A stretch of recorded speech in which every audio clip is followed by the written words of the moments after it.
Hi, this is Chris, and thank you for joining me again on my channel. Today I am bringing you the first layout in the series for the Love of Homemade Kits for the month of January. And for this layout, I am using this Pink Paisley Paige Evans striped paper. It's the one that has kind of the brush stroke stripes on it. And I am taking this other page from also the same Pink Paisley. I believe these are both from the Turn the Page collection. And I'm using a layout that Crystal Barrett with Pineapple Papers made. We were in a YouTube collaboration for the Secret Not Secret Kit Club, and we were playing the telephone game. And Crystal actually followed me in the game. And what she had done was in our layouts, we both had these strips that we had torn and roughed up.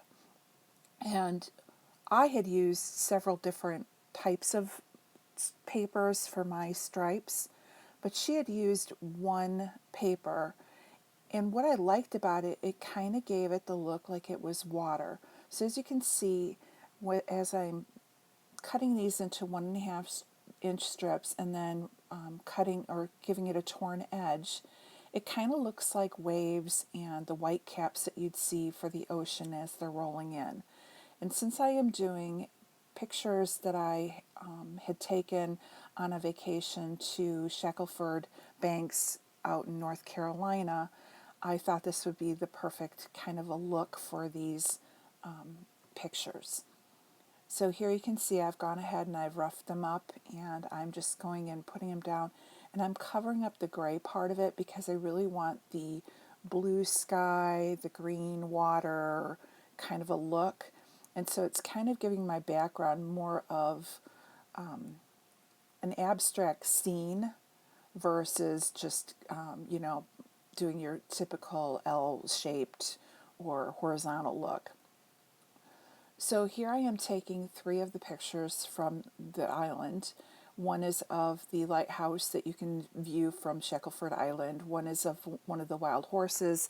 And then just one is a beach scene, so you can kind of get that whole North Carolina Outer Banks look.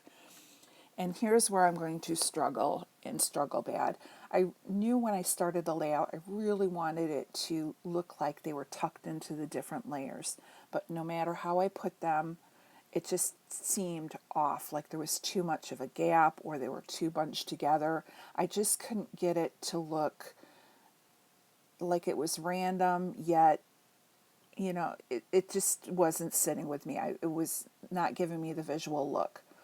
So you'll see here, I'll go and I'll try, and then I get the die cut that I have from Pink Paige Evans, and I think, okay, well, maybe if I have that behind the pictures, it will kind of pull it all in. That didn't work, so then I'm like, okay, well, let's mat the pictures on white cardstock, and maybe that will give it enough definition that when they're layered into the layers, it will look good. So you'll see that I'm going and putting the matting behind, and when I went to glue down the first picture, like, we need another pop of color, so I decided maybe having the pink paper would help to bring the color in.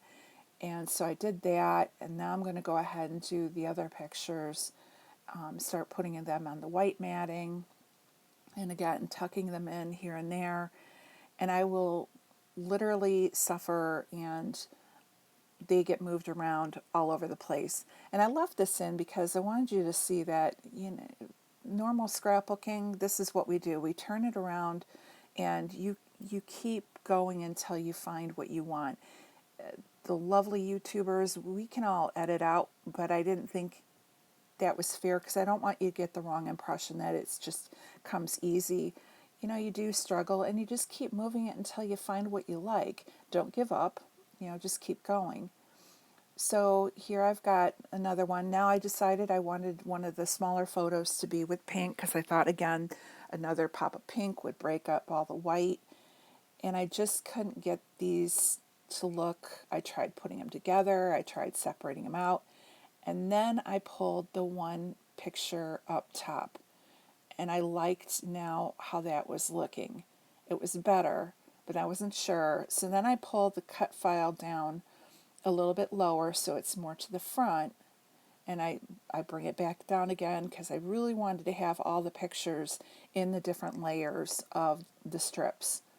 But again, I went back to having it up above. And then I went and I had it the three together lower, and I liked how that looked with the cut file to the front.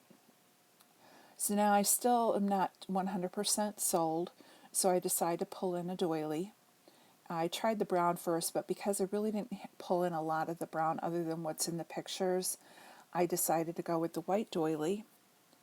And then I'm going to take one of the scrap pieces of paper that I have, and I'm just going to make my own tag to put behind there, because now I want to start building my embellishment cluster up above.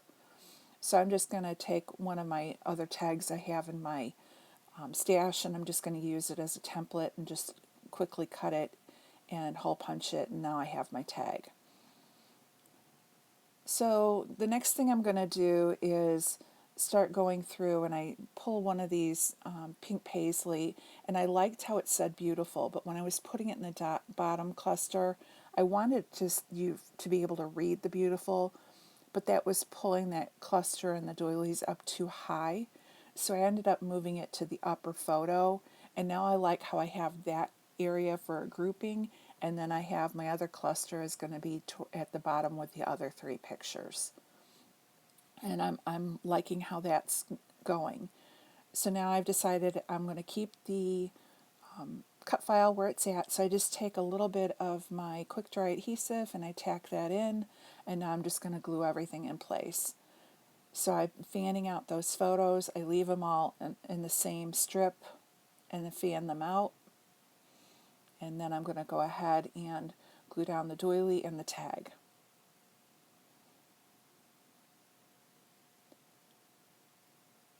And there we go. And then again, like I said, I really liked how that picture pulled it up. And I think this then is more, I don't know how you can describe it, it just is more balanced. So I bring in one of the flares, and I like the blue, and it's just the one that had, it looked like a royal crown or royal stamp that you'd see in the Bahamas. Now I'm taking these pink Fresh Studio stickers and the puffy stickers, and I'm going to put a heart down with the tag, and then I put another heart up above in the other cluster. And now I'm checking out this the Saint-Tropez sticker set, and I like the word ocean. And now you have the black from the lighthouse, and then you pull that darker bluish black up above, and so you have those two colors now coming in together. And I really didn't see anything else I wanted in there. Now I did use one of these stickers from this Paper House Studio collection. I tried it in a couple spots, but then I ended up cutting it in half and I tucked it behind, and it's just enough of a little pop with the brown in it that it gives a little interest without looking like it's out of place. And then it allows me on the bottom right hand side to get another cluster in. So now I'm taking these, what are they, the Pure, what is the name of that collection? Oh, the Pure. There's crepe paper. I'm using that scalloped or the pinking sheer pinked circle, and I put that behind along with a tab and make that little cluster, and then I go back to the Saint-Tropez puffy stickers, and I'm going to pull out a flower for above and another one for the bottom cluster that I'm now building in the bottom right hand corner. And then I'm going to take these glitter stickers, and I'm just going to spell out Shackelford Banks. And of course I realized as I was doing this editing that I forgot the E in Shackelford, and of course it's all glued down with my quick dry adhesive. So off camera I'm going to have to go and take the layout apart and re-glue everything because they're not moving to add that E in. So I'm not going to do that now, but I did find the spelling mistake, which, as you know, can frustrate you. But at this point, I'm going to have to take that whole strip off and redo it. Now I'm just taking my stickles and I'm just using them like enamel dots and putting three little drops in each of the sections. Now when these dry, they'll actually dry flatter, so they looked a little bit more dimensional here and on my photos, but actually when they are done, they kind of have a flat, sparkly look to them. And then I just added a little twine to my tag because we can't have a naked tag. And then I'm just finishing it off with a little Heidi shine. And that is it for my layout. I want to thank you for joining me today. If you have any questions, leave them in the box below. If you're not a subscriber, I would love to have you. Just hit the subscribe button. And if you liked what you saw today, give me a like. Please look in the description below for the others that are joining in. And thank you so much for joining us. I hope you're going to enjoy this series of For the Love of Homemade Kits.